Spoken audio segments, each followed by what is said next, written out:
He's a widowy and alien. He's widowy and alien right now. That alien is widowy doing the Gwitty. He's a widowy He's gwidwing. widowy hitting the Gwitty right now. He's hitting He's hitting the Gwitty in the middle of the world. He's hitting the gwiddy in the middle of the world while his other friend is over there in the UFO. That's the intro. Widowy. Widowy. Widowy hitting a gwiddy in the UFO.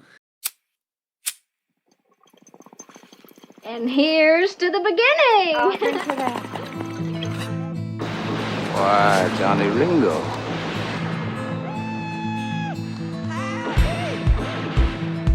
Hello, I'm Johnny Cash. I know exactly what I'm doing, and I can change it at any time. I'm your huckleberry. Outlaw loose and running came the whisper from each lip, and he's here to do some business with the big iron on his hip. Incoming the Rambling Podcast, with your hosts, Conway Titty, and Stoney Robbins. Hello, everybody. Welcome back to another episode of the Wamblin' Podcast. A Wamblin' Podcast. The Wamblin' Podcast. The Wamblin' Podcast. I am your host, Conway Titty. And I'm your host, Stoney Robbins. Today, it's been a day, all right? I haven't been on the podcast in a hot minute. Took a little break. Good to be back. Good to talk about some wild and crazy things. The We're fact just that you Two made wild and crazy crazy guys. the fact that you force the audience to partake in 5 weeks of me, Yes. they need some kisses. They need some kisses. Mwah, mwah, mwah. There. There's your 3 apology. kisses. There's your apology from Stoney for being gone. But how was your break? How was it to not have to ramble? Great. It was fun. It was a great time. Literally, lots of Overwatch. Widowy? Widowy. Lots of Overwatch. Widowy been playing a lot of Overwatch. He's been playing so much. He has been on stream, so he technically hasn't been like too out of the loop, but he hasn't sat down and done a podcast session with us in like 5 weeks. And he's Yup. back. Guess who's back? Back again. Stoney's back. Don't tell a friend. Because who cares? Who I'm just cares? Just kidding. I actually care because I don't think you understood how hard that was for me. Like, I can talk, but having to do that just solo 5 weeks in a row was entirely a lot because I do feel like my voice gets droning sometimes, and I do apologize for everyone who had to listen to it. And it is extremely awful to record an hour plus long video, or not video, but audio session of myself and having to edit that. And like, there's no there's like no point of, there's nothing that will differentiate between like my voice and your voice. There's like nothing. It's just like me. And it's Blah, blah, blah, blah, blah, blah, blah, blah. literally, and I'm sure the audience is laughing right now, being like, yeah, we fucking know. Mhm. We know, Conway, we know. That's gonna be different today. We're definitely not gonna have that. It is gonna be not really a little bit of droning, but it's definitely gonna be a lot of Stoney knowledge, that's for sure. He's definitely gonna be giving us some insight and some of his actually knowledge. That's how this episode is probably gonna go. Actually. But today on today's episode on today's episode On today's episode of today. Actually, today is today. Widowy? Widowy is today. We are on episode number whatever this is, and we are talking about aliens. I don't know, what is it, like 30? 36, technically. Already? Yes. Isn't that crazy? Wow. Isn't that nuts? Our 1 year's coming up too. That's also pretty nuts. That's We've been- crazy. we've We've been done doing this it. many episodes in a year. Hell yeah. I mean, 52 would be more accurate because that would be like once a week, but with some time off and some things, 36 episodes. But we're not the best, okay? That's all You that know, matters. Technically, our 1 year anniversary will be the 40th episode, which is pretty cool. It rounds out to exactly number 40. So I would say 40 episodes in a year. Not too shabby, especially Yeah. for like the first year. Not too shabby. Next year, it's double. Twice a week. No breaks. Shut up. Just 15-hour episodes each Banned. time. Banned. Blocked. Stoney moves out. Blocked. Just so Stoney doesn't have to do the podcast. Blocked. Anyways, today we were talking about aliens, which is actually, I think, a pretty on par topic with everything that's been going on in recent events. Yes, and for those wondering what we are talking about, and specifically, it is the 3rd of August, 2023.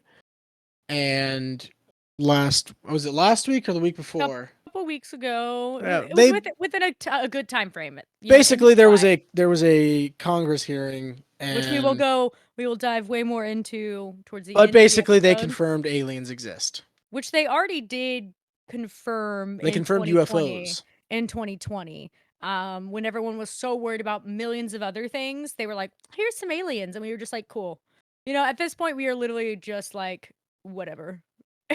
I feel like us as human beings are not shocked, especially people that have believed are not shocked. They're like, "Yeah, we fucking know. You guys are just idiots." And You the guys are people just the that last ones to the party.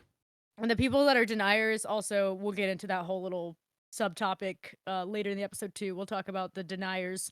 A weird way that they confirm that they're denying. There's like a weird thing that goes wrong with it, but you're gonna wait to find out till later.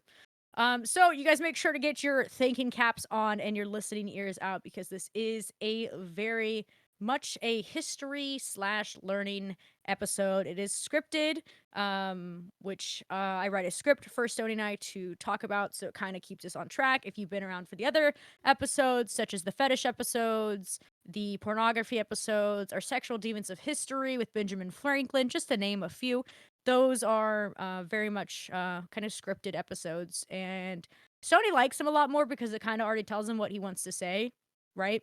But Yeah. also it gives you a chance to elaborate on some of the things that you just said without having to make your brain think 100 million times at once, trying to figure Correct. out what you wanted to say next. You can say something and then elaborate on specific sentence or something.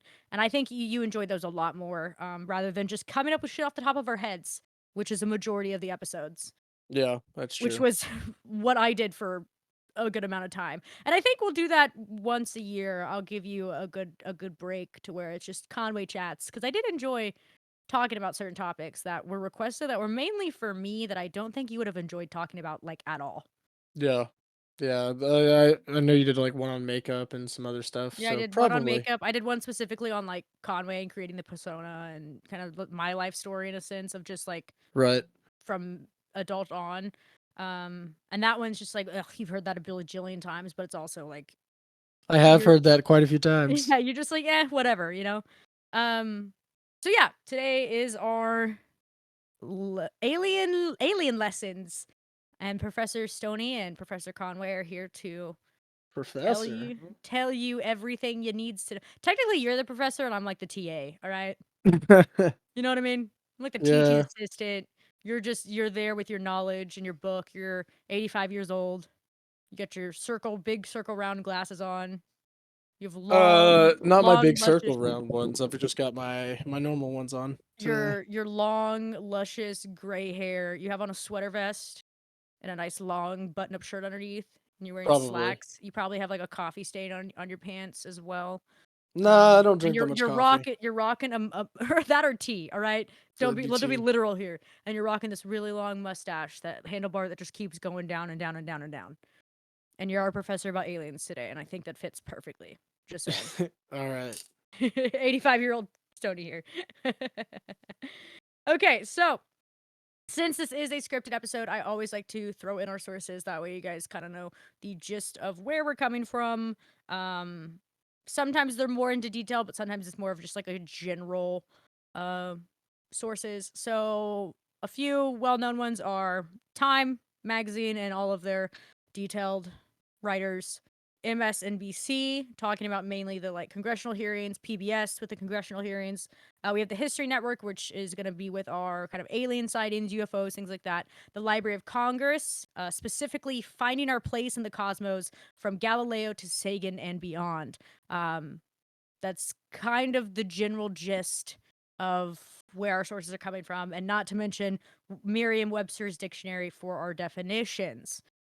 Well, now that you fully explained how a research paper works, go ahead and tell them some stuff about it.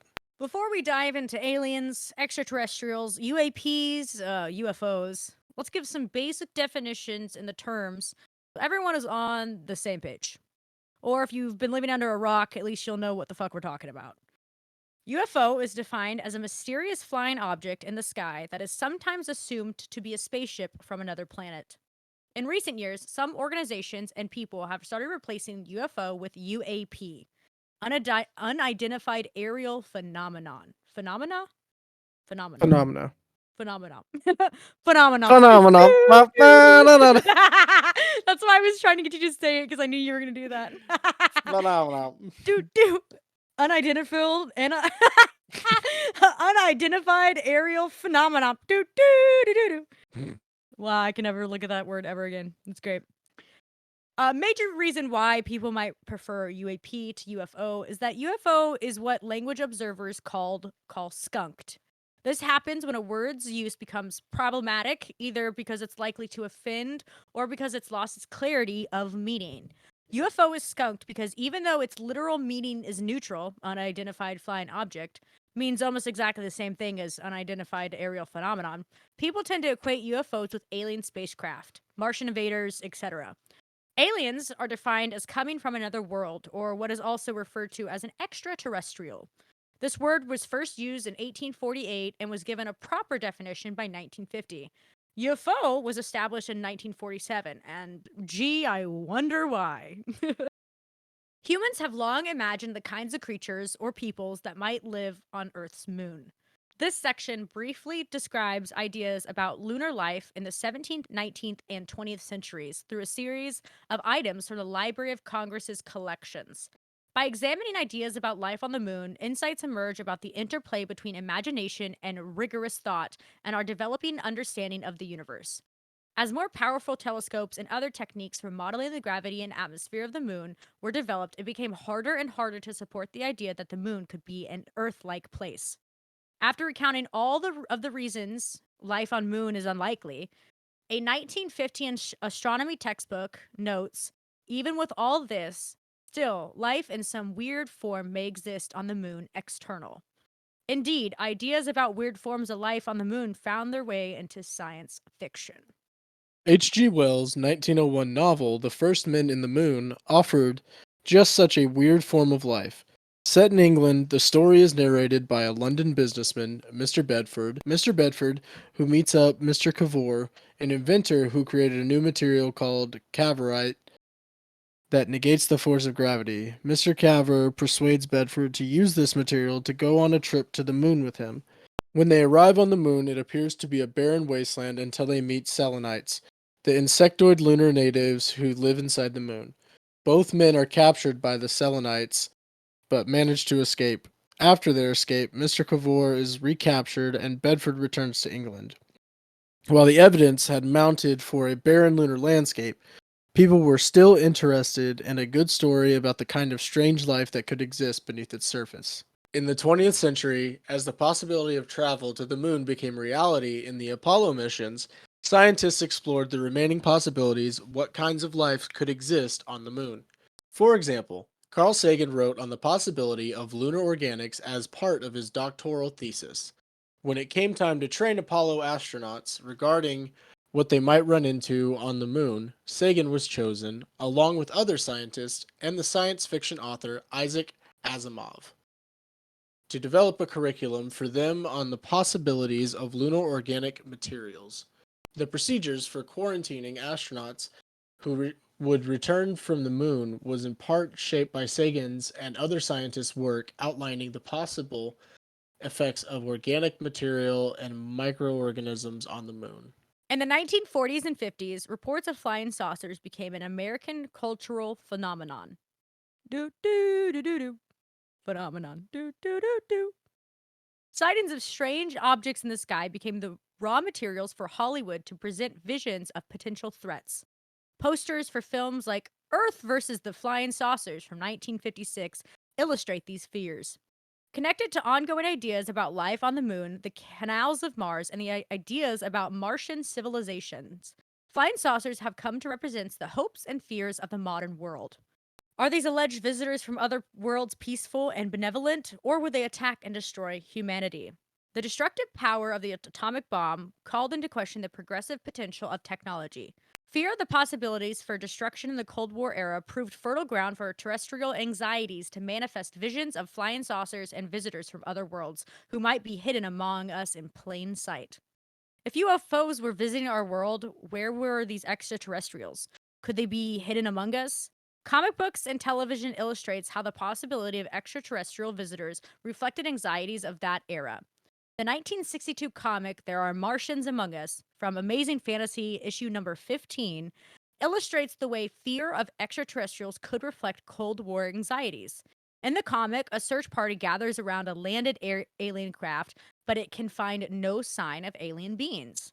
Radio announcers warn those nearby to stay indoors. The action shifts to a husband and wife as he prepares to leave their home despite a television announcer's warning to remain indoors. As he waves goodbye, he reminds his wife to stay inside. The wife, however, decides to slip out to the store and is attacked and dragged off. The husband returns home and, finding it empty, runs towards the telephone in a panic. In a twist, the anxious husband reveals that he and his wife were Martians all along. That sounds like a really good comic book. Kind of want to read that. Go for it. The fear that there might be alien enemies in our midst resonates with fears of Soviets and communists from the McCarthy era. Ultimately, in this story, the humans are the ones who accost and capture the alien woman. The shift in perspective puts the humans in the position of the monsters. Aside from depictions of UFOs in media, UFOs are also part of American folk culture. Ideas of aliens and flying saucers are a part of the mythology of America. You can find documentation of these kinds of experiences in folklife collections. An interview with Howard Miller about hunting and hound dogs, collected as part of Tending the Commons Folklife and Landscape in Southwest Virginia collection, documents an individual's experience with potential UFO sightings. Scientists and astronomers express varying degrees of enthusiasm for the possibility of intelligent life in the universe. However, scientists generally dismiss the ideas that there are aliens visiting Earth. In Pale Blue Dot, A Vision of the Human Future in Space, Carl Sagan reviews the possibility of alien visitors to Earth and suggests that there is a good reason to be skeptical of them. Much of Sagan's work focuses on debunking folk stories and beliefs and tries to encourage more rigorous and skeptical thought. He similarly discussed criticism on beliefs in alien visitors in his earlier book, Demon Haunted World: Science of the Candle in the Dark. This zealous criticism of belief in UFOs from Sagan, who was well known for his speculative ideas about the likelihood of alien civilizations, might seem to be a contradiction. Sagan himself had even speculated on the possibilities of visits by ancient aliens in his essay from the early 60s, Direct Contact Among Galactic Civilizations by Relativistic Interstellar Spaceflight. That's a Holy mouthful. shit, that was a mouthful. Goddamn Wow. Carl Sagan. Wow. Okay. That was That's Carl Sagan for you, literally. that was first try too. Holy shit. Wow. How do we reconcile Sagan the skeptic with Sagan the imaginative? Far from a contradiction, these two parts of Sagan's perspective offer a framework for understanding him and the interchange between science and myth about life on other worlds. Skepticism and speculative imagination come together as two halves of the whole. It's essential to entertain and explore new ideas, however strange, while at the same time testing and evaluating the validity of those ideas. Mysterious lights, sinister saucers, alien abductions. Between 1947 and 1969, at the height of the Cold War, more than 12,000 UFO sightings were reported to Project Blue Book, a small, top-secret Air Force team. Their mission? To scientifically investigate the incidents and determine whether any posed a national security threat. Here are some of the most fascinating cases, along with other seminal UFO sightings. Now is where we're going to dive into specific reportings and cases that are pretty much very well known. I know there is over 12,000. There's more till to date. There's so many, and we kind of wanted to just only do the ones that I'm sure a lot of people have heard about. We're not going to go into too much detail, but at least it'll give you a general idea. If you don't know anything about anything, now's your chance to learn something new. All right. So we're going to start off with Roswell, New Mexico. It's one of the most famous cases. I'm sure you guys have heard of Roswell, Area 51, everything like that. It's what would you say, Stoney? The like literally the most well-known alien case in the US? Yeah, I mean it's the one that it's why everyone understands what a flying With saucer green is, the idea aliens of and gray, UFOs. yeah, gray people, green aliens, just Yep, like, the you know, Greys. it's also Roswell is a huge uh their entire town is basically dedicated to aliens. Well, Everything is it's not alien. really a town is the thing. It's Like a tourist town. Groom Lake is out in the middle of nowhere, and No, it's like I'm talking about like the town by it. Everything is alien themed. Like it's very touristy on that fact of like the McDonald's is shaped like a spaceship. The like every store has some sort of alien themed name. yeah. Which is really cool. Like I love when towns have a theme, but they really took with it and ran.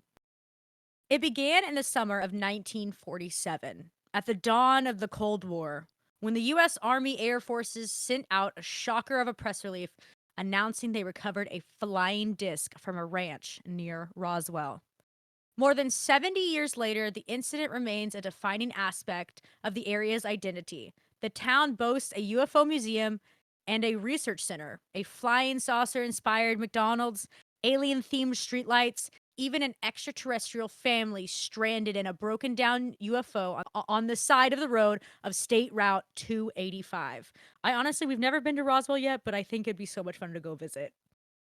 I've Just been seeing there stuff like that before. would be super cool. I think it'd be super cool to go. Yeah, I've been there before. I've been to Roswell and But Meteor Crater. I think that sentence is super cute. The fact that it's like an ET family stranded on the side of the road looking for a jump start. Yep. I think that's cute. But behind all the UFO mania lies an uneasy truth. Truth? A truth. A truth. But behind all the UFO mania lies an uneasy truth.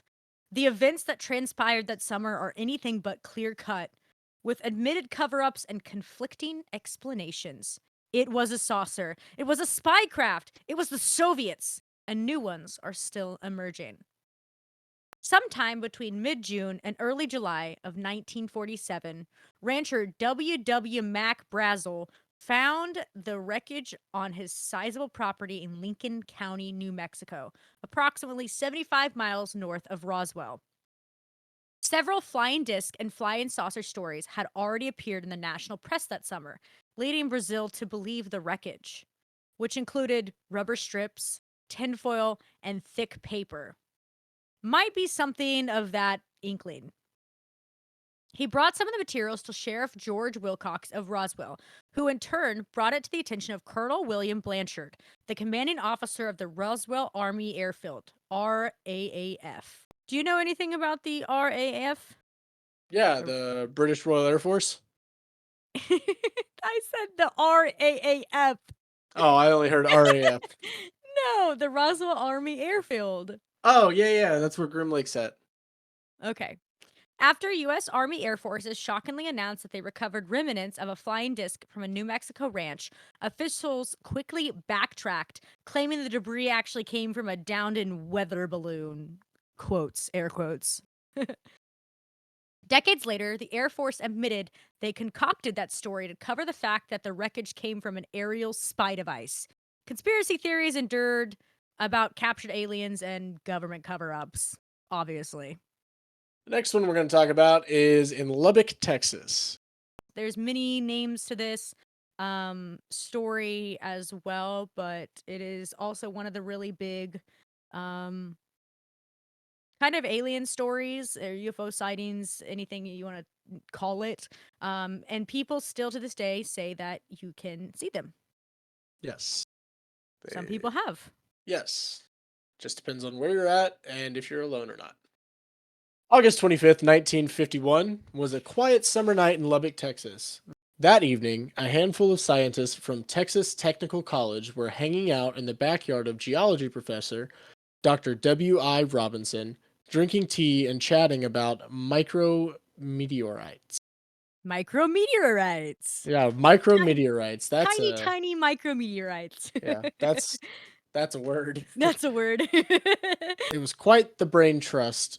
Chemical engineering professor Dr. A.G. Oberg, physics professor Dr. George, and Dr. W.L. Ducker. Those are some names. Names. Head 1950s names. Yeah, those are some old people names, man, if I've ever read any. Head of the Petroleum Engineering Department. Dr. W.L. Ducker, Yeah, the Dr. Petroleum Engineer Department. W.L. Ducker. That sounds like an oil tycoon, an Yeah, oil for baron. real. That's an oil baron if I've ever heard of one. Around 9:20 p.m., the university colleagues saw something otherworldly in the expansive Texas sky. A V-shaped formation of 15 to 30 bluish-green lights passing overhead. Stunned, but still using their trained scientific reasoning, they figured the lights would reappear. And they did, about an hour later, in a more haphazard formation. The scientists were all in agreement. They had witnessed something fantastic. But what was it? Over a 2-week stretch, hundreds of residents in this university town, including several prominent scientists, saw mysterious blue-green lights streaking across the night sky. One Texas Tech freshman snapped pictures which show a cluster of the lights in a V formation. The official explanation, migratory birds reflecting street lights. Yeah, Shut the okay. fuck up. Yeah, okay. Shut the fuck up. That's some aliens. Gooses have flying a V, so Also, that's what it is. think about that too. That's in the 1950s. So like people What have would no be shit about reflecting dick. blue? What would be reflecting blue? Hey, migratory birds reflecting streetlights. Obviously, duh. Sure. I mean, Sure. neon was like just now starting to be a thing. But even then, the streetlights would not be blue or any kind of color like we have Hey, nowadays. that's what they said. That's what the government told us. Fuck the government. So we move on from New Mexico and Lubbock, Texas, on to a more eastern side of the United States to Kelly, Kentucky. How the little green men phenomenon began on a Kentucky farm. The 11 witnesses who arrived at the Hopkinsville police station were genuinely terror-struck. Dun, dun, dun! Insert X-Files theme song here. Oh, is that what we're doing? On the night of August 21st, why? Yeah, I did say 21st, right? Okay. For some reason, I read that date. It's like August 21, 1925. On the August 21. On the August 21. Everybody move. Yeah, literally. I'm having a European moment Come here. down to planet base. That's where we're all at, actually. On the planet of the base. On the planet of the base. Base. Life, it never die. Women are my favorite guy. Sex, I'm wanting more. Tell the world to stop the war. It's such a good song. If you haven't heard it, you definitely. It's called Planet of the Base by DJ Crazy Times. DJ Crazy Times. It's so good. Anyways, back to our Kentucky story. On the night of August 21st, 1955, when a large extended family farm called the Suttons arrived breathlessly at the Hopkinsville police station in southwestern Kentucky. A farm family's story of a terrifying siege by otherworldly beings would become one of the most detailed and baffling accounts of an alien close encounter on record. It was notable for the large number of witnesses, nearly a dozen, the duration of the encounter, several hours, and the close proximity between the witnesses and the creatures, which was sometimes just a few feet away. The incident quickly became regional and even national news. The alleged encounter occurred on the Sutton's farm in the tiny rural hamlet of Kelly, Kentucky, where the family lived in an unpainted 3-room house without running water, telephone, radio, TV, or books. Of all the details of their story, the UFO landing and the appearance of small alien creatures, one in fact is indisputable. When the 8 adults and 3 children arrived at the nearby Hopkins police station at about 11 p.m., they were generally struck with pure terror. These aren't the kind of people who would normally run to the police for help. Police Chief Russell Greenwell later told investigators. What they do is reach for their guns, yet here they were, women and children, hysterical, and one man with a pulse of 140 beats per minute. According to the accounts given to the police, at about 7 p.m. on a hot Sunday evening, Sutton family friend Billy Ray Taylor was fetching water from the backyard well. I'm going to say it and how I think he said it since he's from Kentucky. Billy Uh, Ray Taylor. Billy Ray Taylor. He said he saw a silvery object, real bright, with an exhaust all the colors of the rainbow. As he later recounted, it came silently toward the house, passed over it, stopped in the air, and then dropped straight to the ground. Taylor, who was 21, and his 18-year-old wife had come to Pennsylvania to visit Lucky Sutton, with whom he had worked on a traveling carnival. The Suttons' 50-year-old widow and matriarch, Glenn Lankford, her 2 other sons and their wives, a brother-in-law, and widow's 3 younger children who were 12, 10, and 7, didn't take Billy Ray seriously, laughing off his UFO accounts. So basically you have a 21-year-old, an 18-year-old, a 50-year-old who's widowed, 2 older sons with their wives, their brother-in-laws, and then there's 3 children. So that's a lot of adults plus 3 children, but they're also people from Kentucky. So oh, I just had to throw that one in there. So no one took Yeah. Billy Ray seriously at all. An hour What later, it sounds like. alerted by the dog's instant barking, they would not stop barking. Lucky and Billy Ray went to the back door and made out a strange glow in the midst of which they spied a small humanoid creature. About 3.5 feet tall. It had an oversized head, which was almost perfectly round. Its arms extended almost to the ground. Its hands had talons, and its oversized eyes glowed with yellowish light. The body gave off an eerie shimmer in the light of the night's new moon, and it basically said it was made of silver metal, is what it looked like. I mean, what's also crazy is like they're not the only ones who have described aliens to look like that, especially when you don't know anything about what aliens are, when you have no connect with the outside world. You know what I mean? Yeah, I mean, like It's crazy how trying to understand or fathom what an alien is without even having a context. and just giving off what you see, and then you hear like Yeah. stories from like say in South America that have the same reportings and the same description, and the people have nothing's been public. You know what I mean? It's crazy how similar a lot of UFO sightings and alien sighting stories are when these people knew nothing about any of that such. You know. Yeah. Terrified, the 2 men grabbed a 20-gauge shotgun and a .22 rifle, fired at the little man. Its hands were now raised as if it's held up at gunpoint as it came towards the back door. They reported that it did a flip and scrambled upright and fled into the darkness. Shortly after, the men saw a similar creature appear in the side window and fired through the window screen. Still impervious to bullets, the little man again flipped, then disappeared. I went out in the hallway and crouched down next to Billy when I saw one approaching the door, said Miss Langford, which was the widow, the one who's like 50. It looked like a 5-gallon gasoline can with a head on top and small legs. It was shimmering bright metal like on my refrigerator. The amount of accounts of everything being like the same. The drama escalated when Taylor stepped outside under the small overhanging roof, and those behind him saw a claw-like hand reach down and touch his hair. That would be terrifying. The group screamed and pulled Taylor back while Lucky shot above the overhang and then out at another similar creature nearby. It floated to the ground and scurried into the woods. The Suttons moved inside and spent several hours listening for movements and hearing mostly occasional scratches on the roof. At 11 p.m., the whole group ran for the cars and hightailed to the police department at top speed. After the local police chief called for backup, his team was joined at the Sutton farm by state police, military police from nearby Fort Campbell, and the photographer of a Kentucky paper. There, investigators found shell casings from gunshots, but no other evidence. Neither could they find proof of heavy drinking. According to the Sutton matriarch, liquor was not allowed on the farmhouse. You're also talking about people that didn't have books, television, you know, Or a any kind of phone. concept of It's anything. just like they were just rural people that lived their life, you know? It's crazy. They operated by candles. Once the police and others left, though, the creatures returned between 2:30 a.m. and daybreak. Miss Langford said she saw one glowing repeatedly by her bedside window, its claw-like hand on the screen. In the following days, after radio stations and newspapers reported the incident, hundreds of curious seekers descended on the farm. That would be horrendous. Imagine like being in your own little world, like not really having like much contact, and then all of a sudden you have one thing happen and it becomes national news, and then everyone's on your place.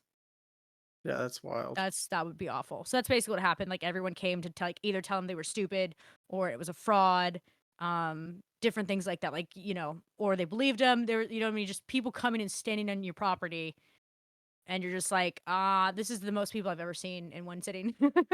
you know. Yeah, no kidding. Like that would be a obnoxious amount of people.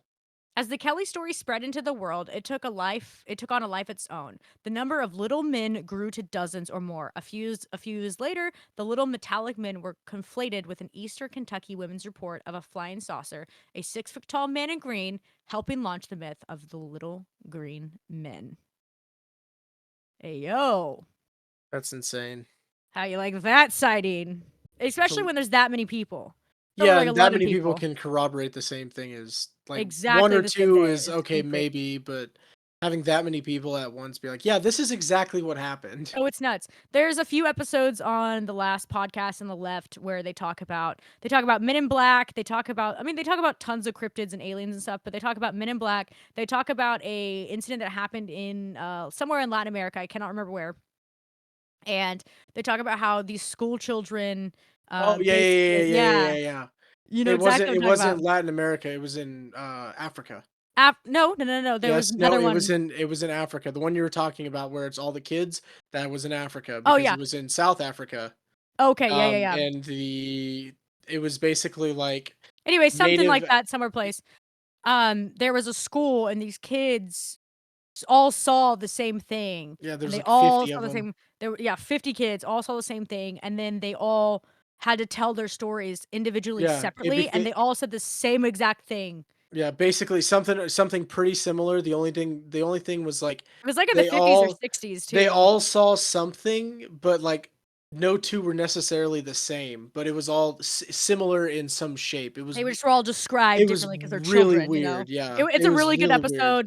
episode. If I remember what it is, I'll say it at the end of the That's in one of the episode. side stories, I think. No, it's one of their full-blown stories. But anyways, they have tons if you guys are not if you really enjoy our podcast like this, last podcast on the left you guys would really like. They go into way more detail about a lot of things. LPOT. Hell yeah. Anyways, on to our next story. UFO sighting, alien sightings Yep. on the list. In White Mountains, New Hampshire. It was a September night in 1961. They hadn't seen a car for miles, and a strange light in the sky seemed to follow them. When they finally got home to Portsmouth at dawn, they were far from relieved. Betty and Barty Hill couldn't understand what was happening. They felt dirty. Their watches stopped working. Barney's shoes were strangely scuffed, and Betty's dress was ripped. There were 2 hours of a drive that neither one of them could remember. What had happened? With the help of a psychiatrist, the quiet couple eventually revealed a startling story. Gray beings with large eyes had walked them into a metallic disc as wide, Betty said, as her house was long. Once inside, the beings examined the couples and erased their memories. Their experience would kick off an Air Force inquiry, part of the secretive initiative Project Blue Book, Yeah, Project that Blue Book. that investigated UFO sightings across the country. The incident would also become the first ever widely publicized alien abduction account and shape how stories like it were told and understood from then on. Debate continues as to whether the husband and wife were liars, fantasists, crackpots, or simply sleep deprived people who later recovered serious scrambled memories. On the last night of their 3-day trip, the tired couple sipped coffee in a Vermont diner to recharge before driving back. Barney figured if they pushed through, they could beat the wind and rains from an approaching hurricane. They left the diner around 10 p.m., estimating they could reach their red-framed house in Portsmouth, New Hampshire, between 2 a.m. and 3 a.m. at the latest. As they drove, strange lights in the sky gave another reason to hurry. At first, it looked like a falling star, but grew larger and brighter with each mile. Barney, an avid plane watcher and World War II vet, was sure they had nothing to worry about. It's just a satellite, he assured Betty. It probably went off course. Betty and Barney Hill couldn't understand why the light was chasing their car. But after some rhythmic beeping, they got drowsy and woke up 2 hours later, 35 miles away, disheveled and confused. Years later, hypnosis helped them recover memories of an abduction by gray humanoid creatures who led them to a saucer and conducted invasive tests. We're talking anal probes, baby. Get them butts out and probe inside and see what we can find. I am laughing because as you're reading this, I was like, this is us. I was like, this is me and Stoney. All I have to say is, how in the fuck did you only go 35 miles in 2 hours? Like, you have to be going very slow. That's what they're saying is like they woke up 35 miles away. From Yeah, where they 2 hours started. later. It That's says what they I'm woke saying. up 2 hours later, 35 miles away. But So, they like, did they probably just weren't driving. pick up the whole car and take the whole car with them? You've seen the shows. You see them pick up cows. Yeah, but you never see them take the vehicle. They always just abduct the people. But you got to realize they also And could usually like they get dropped off exactly where they were taken yes, from. but they also could have done the bright light and they could have made them get out of the car and then abducted them that way. Like it's fucking aliens. They could literally do whatever the fuck they No, wanted. I need logistics on how this was accomplished. Did they Anyways, suck up the whole car or not? Stoney, that's for them to know. I find it the most fascinating and the best part of the whole story is the only reason Project Blue Book exists is because of this situation.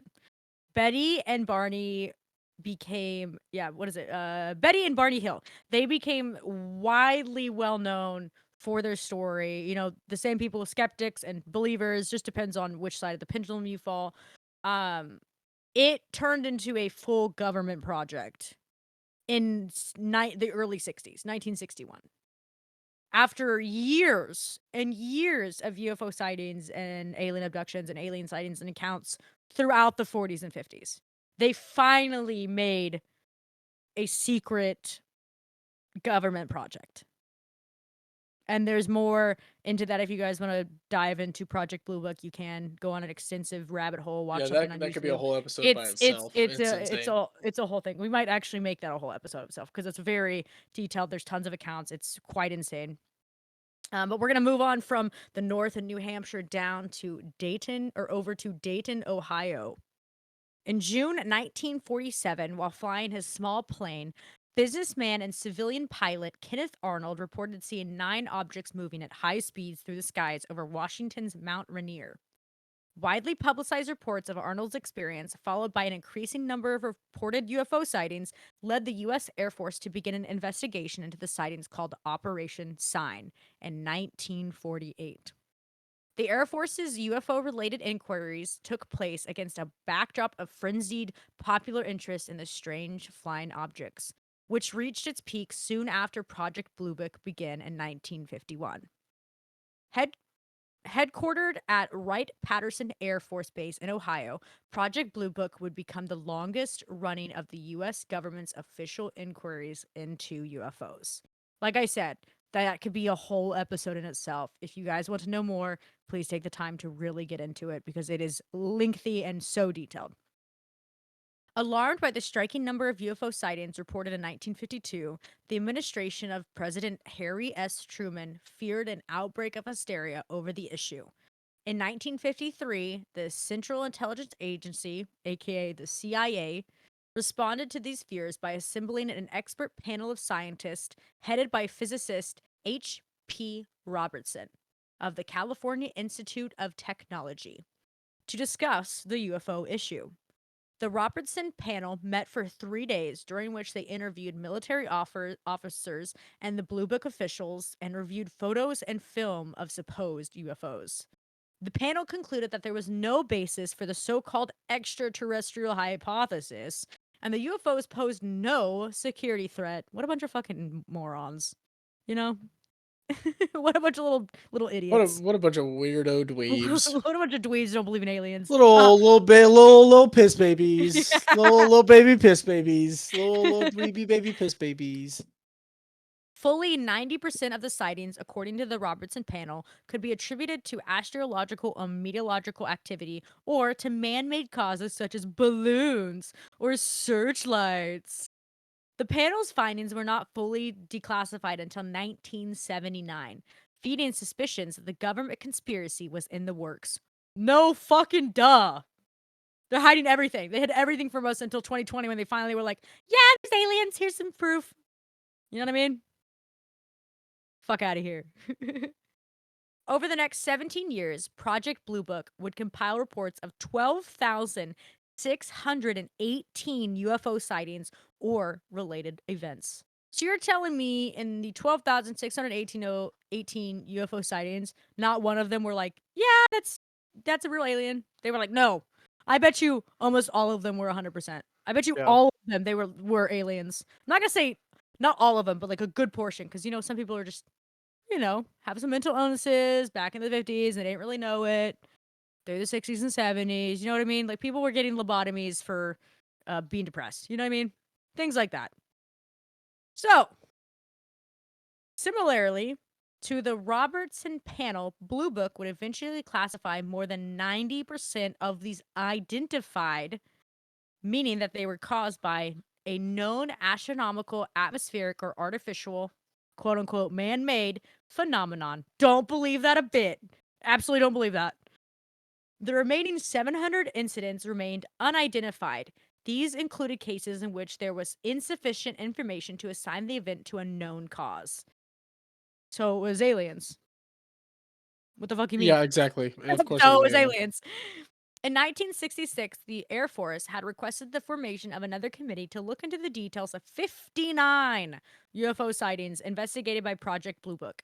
The committee, headed by Dr. Edward Condon and based at the University of Colorado, released its scientific study of identified flying objects, better known as the Condon Report, in 1968. According to the Condon report, the sightings they examined showed no evidence of any unusual activity and recommended that the Air Force stop investigating UFO-related incidents.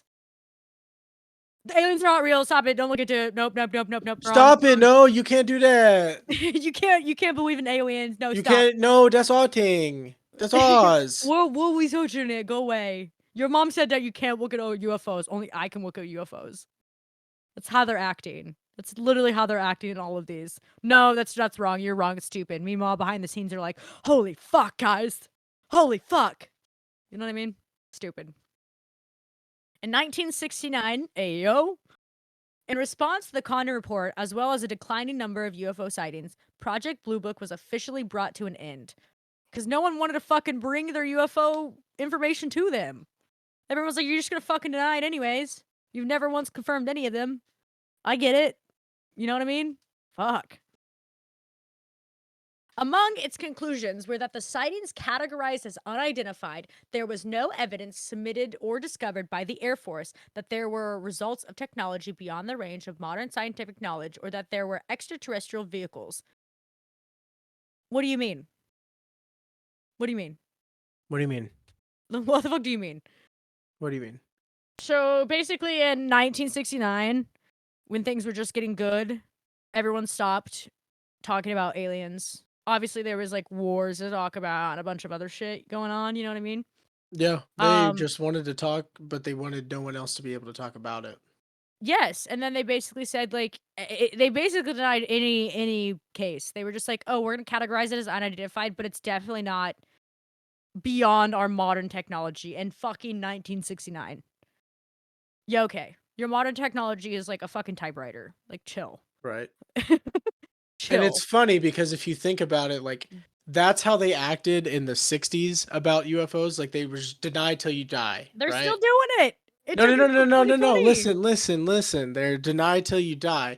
Yet they just started doing hearings about it. And it's like now Okay, they're okay, having we'll to get into actually that. No. I just find it funny that that's they have done such a 180 from what it was to where we're at now. And it's like, 'Cause we ain't what's going stupid. on behind the scenes as a We ain't conspiracy stupid. theorist? We ain't stupid. What's going on? Why are they saying why are they telling us? Show me the aliens. What's going on You here? know, every time we read one of these, I think more and more of how the ancient alien guy is just aliens. Right. He's just right all the time.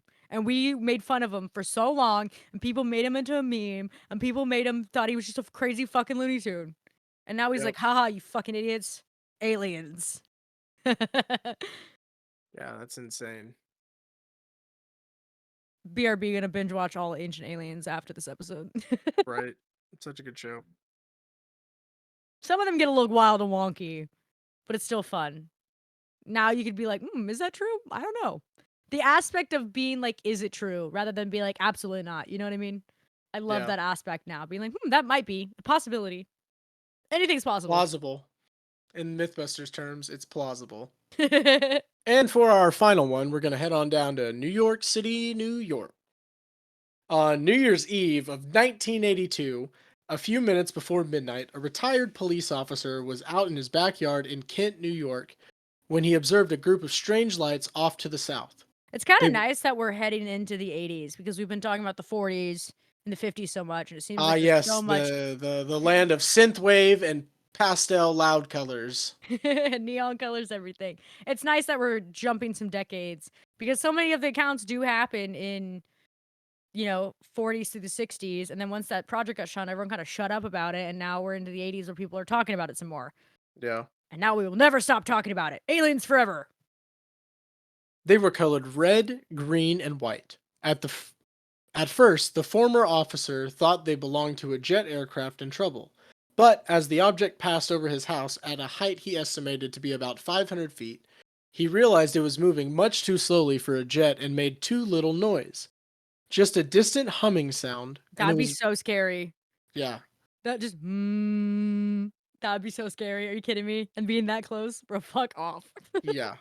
As he watched, he decided that the light, which was appeared in a V shape, Another V shape. another V for Another- vagina, glowing vaginas in the sky. It appeared as a V shape, were connected by a dark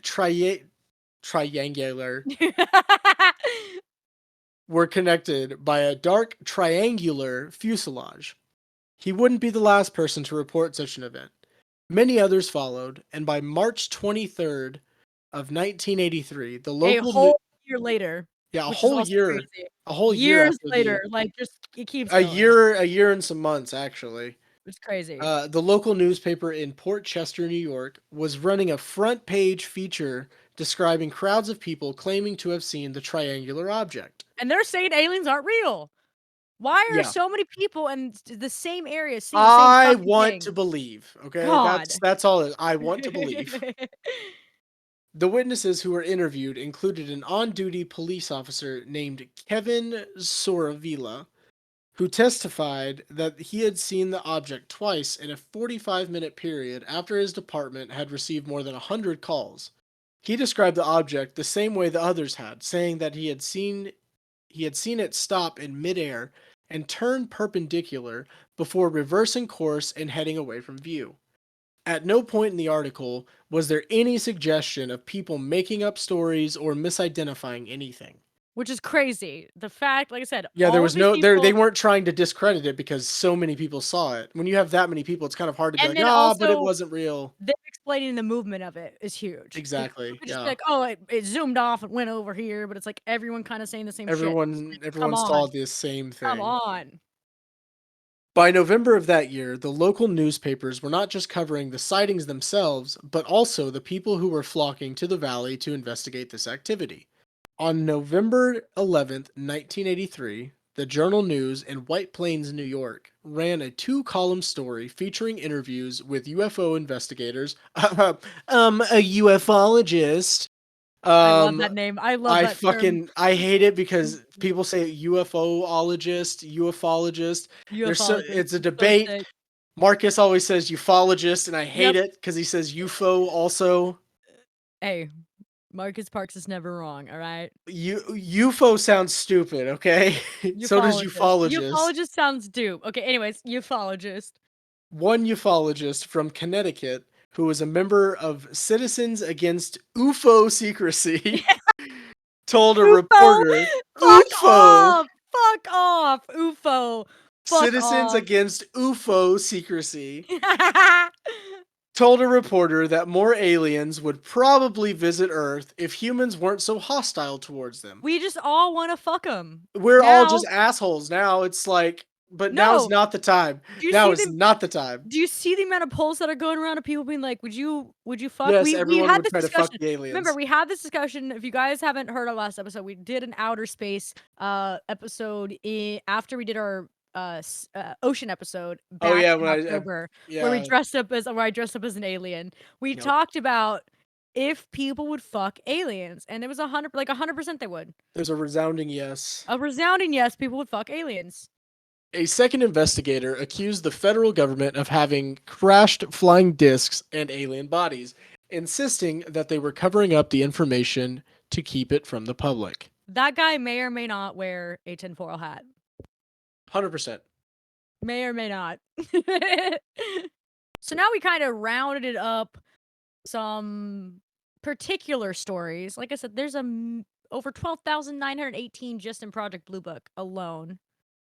618 or however many there are, 12,618. Which is a lot. Lot. There's Like, that's not plenty just that have coincidence. happened.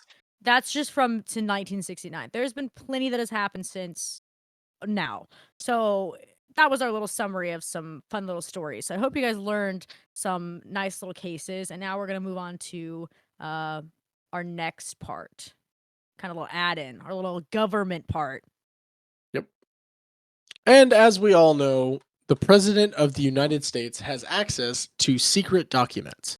Former President and rock and roll enthusiast Jimmy Carter. Yeah, Jimmy Carter, rock and roll president. Smoked weed with Willie on the roof of the White House. White House. Hell yeah. Jimmy Carter waited 4 years before he at last went public with the news that he'd seen a UFO. Probably on the roof of the White House with Willie Nelson. Probably. Probably. It was in 1969 when Carter was a private citizen between his service as a Georgia state senator and the governor of the state. So technically he wasn't president. He's former No, but he president. was still in the government nonetheless. Yes. That he saw a mysterious luminous object hanging in the sky one night after attending a Lions Club meeting. Carter kept deciding only in 1973 to file his report with the International UFO Bureau in Oklahoma. Hell yeah. The verdict? Nothing to see here. Carry on, move along. Nothing You're to wrong. see here. Even though you know all about the files and everything because you are a former president, we're gonna still tell you fucking no. Well, no, at this point he wasn't former president. He wasn't president yet. Because this is in between. Oh yeah, that's right. That's right. In between when he was the state senator and then the governor. So, the verdict? Nothing to see here. A little basic astronomical forensics revealed that what Carter saw on that day and at that spot in the sky was Venus, whose extreme luminosity has fooled no shortage of UFO believers before. Nope, Jimmy Carter knew what he saw. Yeah. Old Jim Jam, nah, he saw some aliens. He knew what he saw. So, speaking of the government, how easily they denied anything, now brings us to the modern day topic. You guys are still sticking with us, so now's the time to get into the modern day juicy shit. With yes, today's modern day juice, big candy, and why we have to take down the establishment that is the Valentines, okay? It's bullshit. Big candy needs to be stopped. Big Diamond as well. And now we're talking about Hallmark. Big government, okay? Big Hallmark. They're all big corporate machines that need to be shut down and brought offline.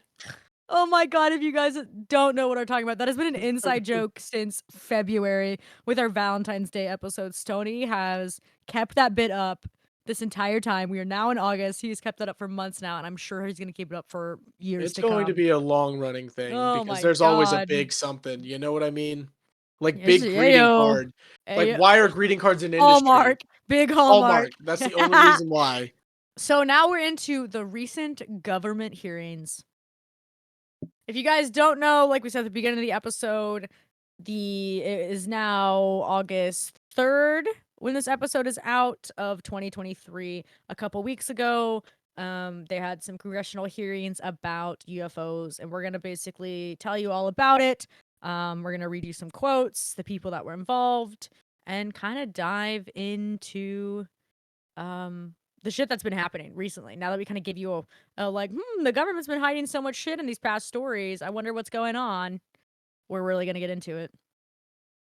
Former military officials made a series of mystifying claims about unidentified aerial phenomenon. Here is where we change the nouns from UFO to UAP. So from now on, in the more modern days, everything is a UAP. They did this under oath at a recent congressional hearing. 3 former military officials told Congress Wednesday that they believe the government knows much more about UFOs than it's telling the public.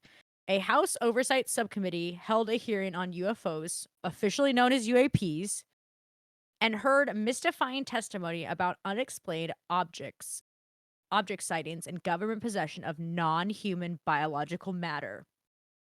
Lawmakers on the committee, baffled by some of the testimony, repeatedly noted that UAP sightings are an issue of bipartisan concern and raise national security questions. If we flash back to what we just talked about earlier, they kept saying it's not a national security thing at all.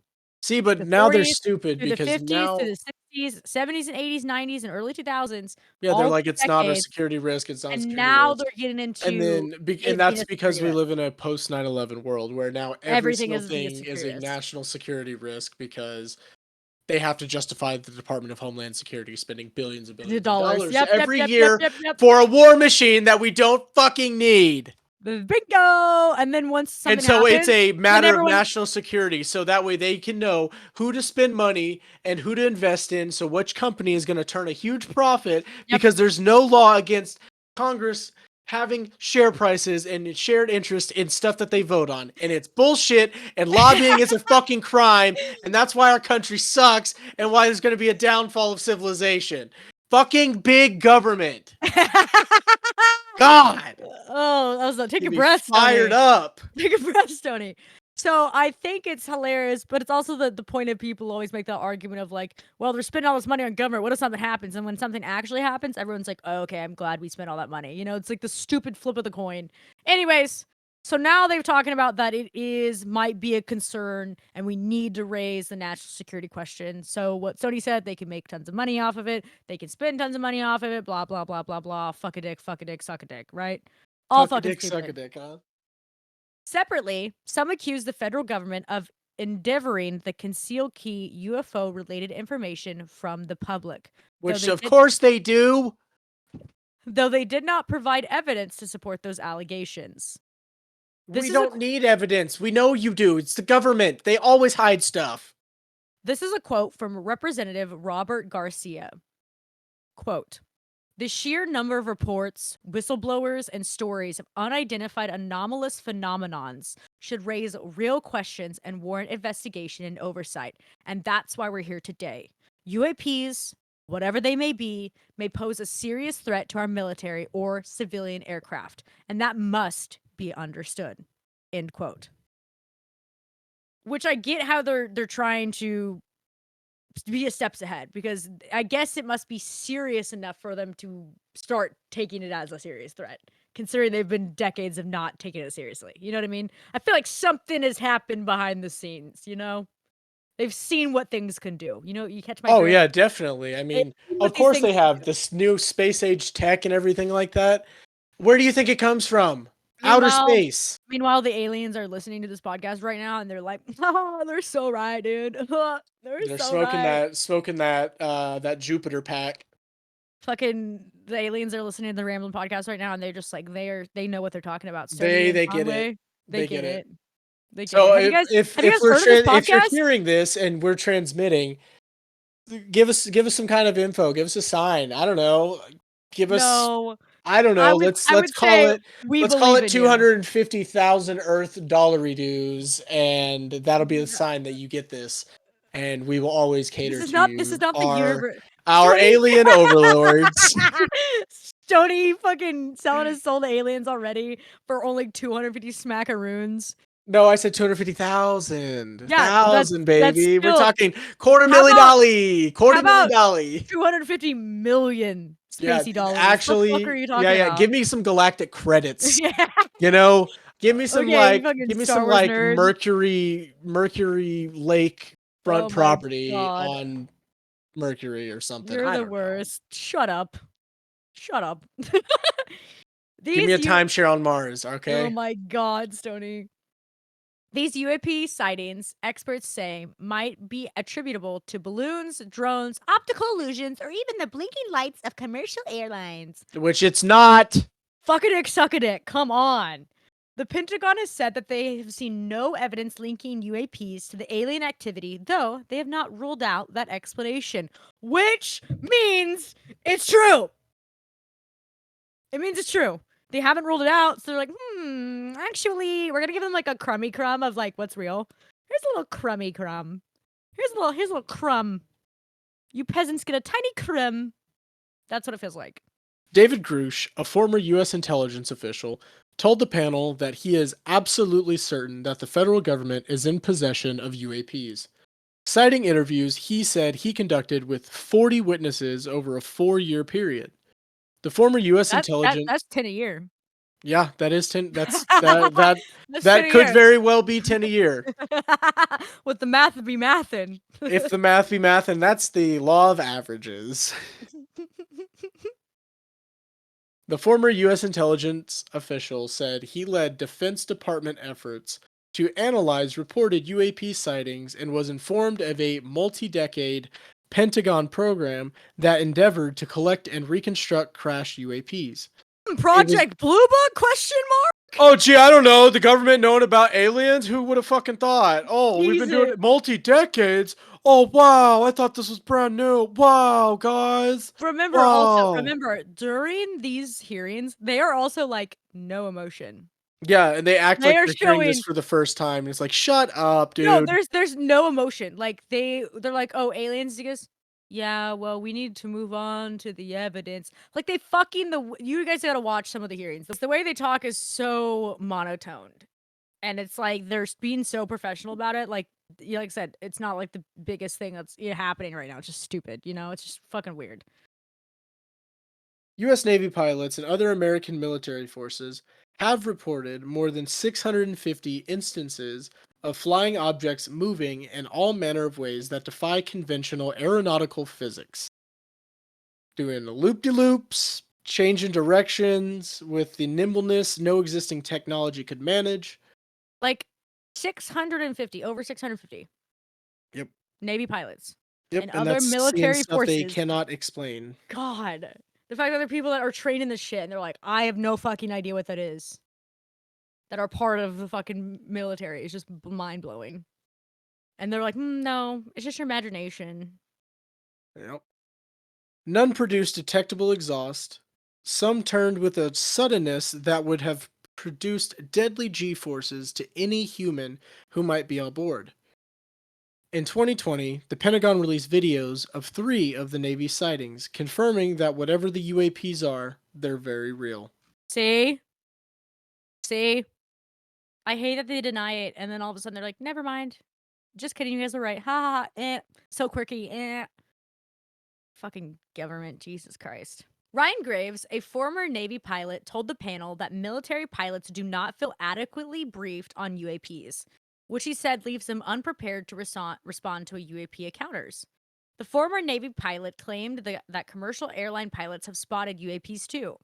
Some witnesses and lawmakers at the hearing argued that the stigma associated with reporting UFO sightings, as well as the alleged harassment of those who work to investigate them, may be hindering efforts to determine their origins. Graves told the panel that stigma silences pilots who fear professional repercussions, which he said is compounded by recent government claims questioning the credibility of eyewitness testimony, which he's not fucking wrong. They're going to make people look crazy. You know what I mean? Like, it's just, that's the whole point of it. That's what they've been doing for decades, is to make people look absolutely insane, and that you just saw that. It's your imagination. It's not real.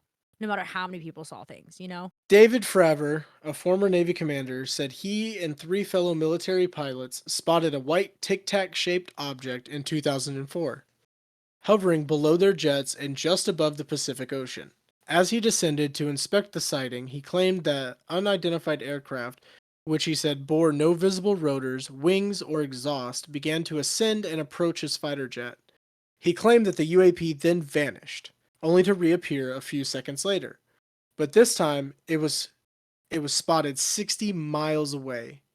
Fravor told the committee that the technology he and his team encountered defies logical explanation. The technology that we faced is far superior to anything that we had, Fravor claimed. And there's nothing we can do about it. Nothing. That's terrifying. Something Yep. appearing and then disappearing 60 miles away. And then you're just like, huh, I just saw a spaceship. I'm pretty sure I just Just saw a spaceship, you know? just oh, neato. Yeah, and the fact that his quote is that there's nothing we can do about it. Nothing. It's the helplessness as well that is terrifying for a lot of people. Just being like, nothing, absolutely nothing we can do. That's so crazy. The U.S. military has for decades been in possession of the remains of crashed UAPs and has long been at work trying to reverse engineer them.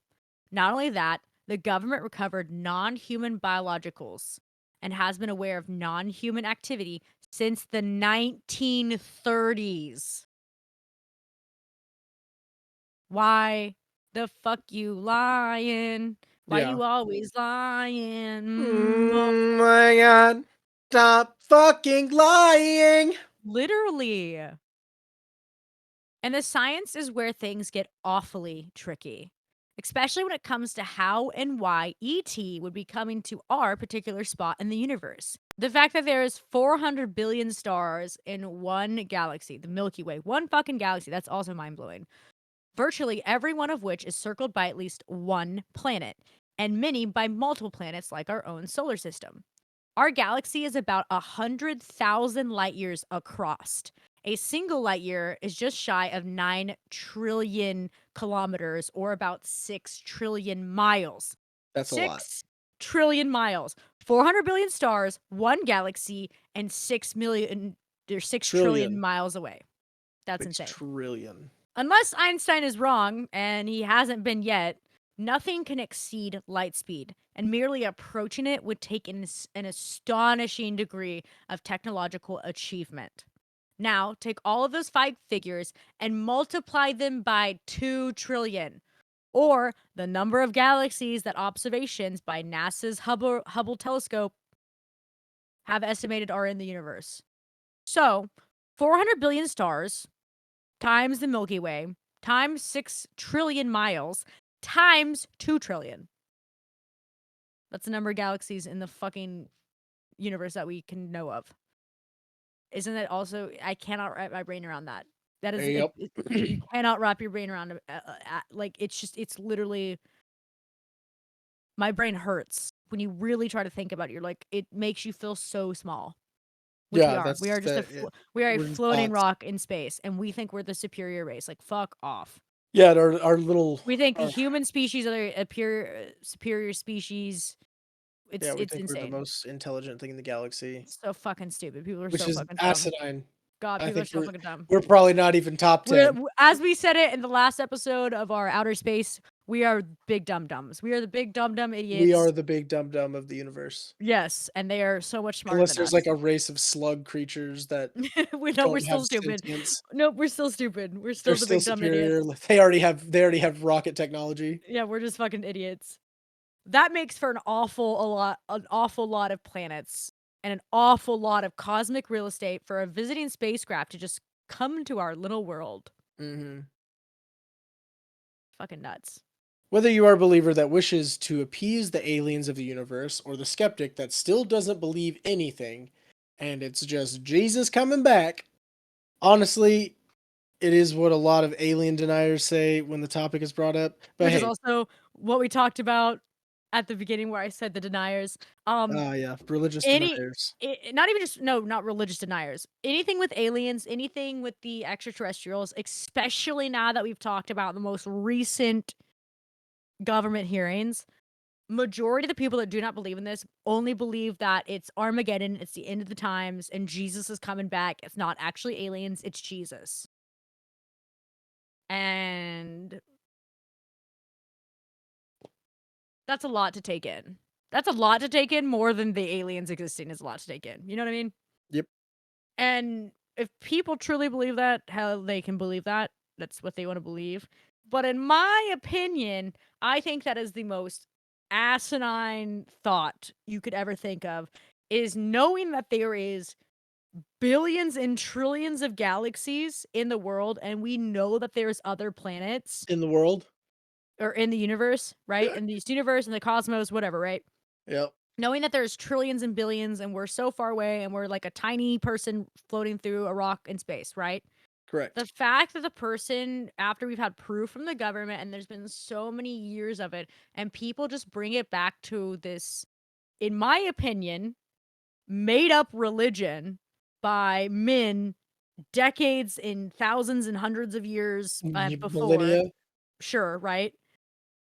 But before that, it is a white dude with long hair that died for your sins coming back. It's From the not, Middle East, but he's still a white guy. yeah, that's not, that's just what blows my mind. Is like the people who like, if you believe in aliens and you believe in Jesus, cool. But if you don't believe in aliens and you think it's Jesus, like that's a whole nother level of like religious commitment. You know what I mean? Yeah, which, if there's people that do that, Yeah, cool, and that's what I'm saying. whatever. Most of the people that have been denying all of us and saying like all these hearings are stupid and the government's dumb, which like government's dumb, duh, yeah. But the people that like literally, if you ask them, do you believe in aliens? And they're like, no. It's like, one, you're very, very, very small minded if you Yeah. cannot wrap your brain around all of it. But then you also, it leans into the aspect of like maybe they're scared, so they're like leaning onto their faith more, Well, yeah, I Which is mean, like that's fine. 90% of religion in general It's is just fear-based. scared. Yeah, fear-based. But I think it's hilarious when they just really believe, and the way you read it too was exactly how I typed it, was Jesus coming back. Like Yeah. people truly believe that these spaceships and alien things is Jesus. But in like what world in the actual Bible that they know heart to heart does that say Jesus is going to come back in an alien spaceship? You know what I mean? Yeah, that's It's wild. like, I don't know. But yeah, just fun fact if you guys didn't know that, if the people who are alien deniers that like, I mean, there's a difference between being like a denier and not believing like aliens exist, but believe in like in space and science and shit. But to just not think we have universes or cosmos or anything like that. Like it's literally just Earth, our planets, because you kind of learn that in science, the Yep. sun, and Jesus. That's it. Like there's not, it's just, it's kind of, it's mind blowing when you get into that. Anyways, that was a little All right, side to wrap this weird fucking tangent up, tangent. having something so fascinating and universal as a human experience is wild. The amount of universes and galaxies that are out there, there is no way we are the only ones. Amongst the cosmos lie intricate species that we have yet to encounter, discover, nor have any knowledge of, and that can be either captivating or terrifying, or honestly both, depending on how you see it. And that's the big pill to swallow towards the end of our episode here, is whether you believe or not believe, the thought of it is terrifying, depending on how you view it, or you're extremely fascinated in it, or it's terrifyingly fascinating, which is what I fall into. I fall into that middle ground of like, it is absolutely terrifying because they probably know so much more about us than we know about them. And they've been hidden for a very long time. And have Ancient aliens. they have let us see them here and there. Right. Whether they were studying us, like alien abductions, or they were studying animals with people talking about cows getting abducted. You know what I mean? Like there's just I believe how we are studying aliens now and how we have viewed them throughout this, they have their own information. 100%. Like they do their own thing. And they know about us, and they probably, like I said in the previous episode of our outer space episode in October, Oh they yeah. probably think we're big dumb fucking idiots, and was like, oh, we're gonna stay away from this fucking planet. These people are crazy. Big dumb dummy dumbs. That's why they also probably think we're stupid. That's probably why they're not here. They're probably like, oh, these people just want to fuck us and like destroy the world. They're gonna try to like capture us and study us. Both of which are correct points. Accurate, yeah, and you're seeing it now more that we're getting to know more of the hearings. I'm curious to see what's going to be more of the outcome. I'm curious to see why all of a sudden now it's like utmost importance. Like I feel like Exactly. And if you're a true something has conspiracy happened. theorist, something even worse is happening behind the curtains. Ha ha ha ha ha. But seriously, the aspect of like I wonder what they've saw to especially be like, oh, it's a national security threat now. We really gotta start talking about it. But there's also like not a lot of evidence with it, and people are gonna debunk it and blah blah blah blah blah. Aliens are fucking real, whether what version of aliens we fucking think of, but aliens are literally other things from any universe, any galaxies, and I believe in that 100%. Like I said, we are not the only ones. Yep. And there's also the There's theory that, they've already visited this planet multiple times, but they realized how terrible we were as a yeah, society. we just are And all we care destroying about the is thing. is greed and owning things. And the government is Yes. all lizard people. And the government is a fucking lie, and big government. Just another tangent. You just Yep. start going into conspiracies. But I wouldn't necessarily say this was a conspiracy episode. I really think this was like a fact episode. We kind of gave you some like stories and encounters of some well-known cases with tons of eyewitnesses. Hell, we're talking about it's 2023 in Congress. We got dropped some UAP videos in 2020 when everything was collapsing because the government was like, yeah, now's a good time. Now's a good time. Yeah, they've decided, hey, this is perfect opportunity. Everyone's losing their minds. They can't lose their minds anymore. Now's a good time. And now we're just so used to bullshit happening like every single day, almost every month too. So we're kind of just We like just don't even question things we're anymore. getting desensitized to a lot of things. And I think that's also a big part of it too, is just being like, wow, this is Wow. happening. It's happening. That's pretty cool. But I think now is a very good time to end. What an episode back. Yeah, what an episode back. I hope you guys really enjoyed our aliens aspect. Obviously, leave the alien emoji down below for the secret passcode this week, or send us a little UFO emoji or whatever that relates to space. If you're a denier, send an X. Send an If you're a X and a denier, Jesus you're and a dumb. cross. I don't Send an believe X- send- you're not a real person. If you're a denier, send the cross. Oh my god. But I'm so glad to have you back, Stoney. What an episode to come back on. Aliens. It was an Yes. absolute blast. It's so nice to have your voice back. And I'm sure the listeners are like, oh, Stoney's sensual voice. Oh, you gotta give him some more kisses. Mwah, mwah, mwah, mwah, mwah, mwah, mwah, mwah. He's never leaving y'all again. He's Me apologizing. amo espesura. Oh my god. What a great episode to be back on. We're just getting started, folks. We have some more series coming up. Now that August has started, now that Stoney's back, and we're ready to give you guys some more episodes. Like I said, our 1 year's coming up on the 1st of September, which is crazy. Bark, bark, bark, bark. Bark, bark, bark. Oh. Auga. Anyways, where can the good They can find me at Stoney Robbins _. Figure it out. Go find it if you want to. If not, that's cool too. I don't give a shit. something What about like that? you? What about you, Titty? Well, you guys can find me at ConwayTitty.com. That is Conway, TITTY.com. That's where all my links are at. Stoney and I stream together on Twitch. You should come hang out, watch him yell at me while we play games because he gets so into it, or I'm doing something wrong and he's like telling me and mansplaining how to do something. Or he's giggling. and Down with the laughing so hard. patriarchy. Or he's giggling and laughing so hard that his side is cramping because he's being absolute chaos. So come check us out on the streams. We stream on Twitch and YouTube. Anyways, just click the fucking links. You'll find them there.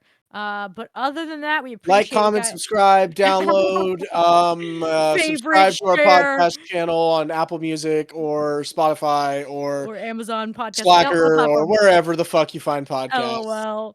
Anyways, we really do appreciate you guys for listening, especially when they're longer episodes. We appreciate you guys listening all the way through. Glad to have you back, Stoney, and we're excited to bring you more episodes. So, you guys stay hydrated, get some sleep, eat some food, and we'll see you on the next one.